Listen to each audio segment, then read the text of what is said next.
ask you guys why we should care about genetics at all. And obviously, I'm pretty passionate about it, enough to make a couple of different little movies for my students to actually get a hold of. And looking at it, genes, books, libraries, but why? And it's honestly because you are guardians of your epigenome. You are guardians of what your genes are going to be expressed like in the future.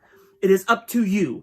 Way before you even think about having kids, you are locking down your genome for the rest of the generations to follow you. The people that are going to succeed you, the people that are going to actually take over the world and solve the problems that we are creating, you're locking down what their body expression is going to look like. You are adding methyl tags, you are tightening histones, you are doing the myriad of other different epigenetic markers and epigenetic things that are going to make that expression in the future in your children and in your grandchildren different than what you actually have. So I want to illustrate this of how this works out with males and females based on biological sexes. And I want to install these from my daughters so that I can illustrate this a little bit more.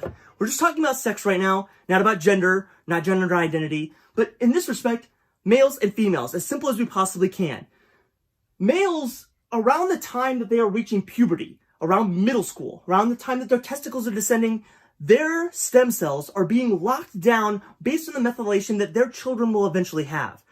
What that means is that what you're experiencing around middle school, the things that you're eating, the things that you're drinking, the stress levels that you are feeling, the different things that go through your daily life are locking down those epigenetic markers to a certain point to where you might not be giving off the same genes that you inherited from your parents. And that's kind of concerning, considering we don't teach this around that point in time, considering we don't actually think about this until we're way older. I'm older. I understand this from a certain respect as far as teaching it to kids. But middle school, we don't cover epigenetics. We barely cover genetics in a certain respect to make it understand that what they're doing has ramifications for the entire world. And that's where I want to leave you, is to think about what you're doing to your epigenome for the rest of the future of the world.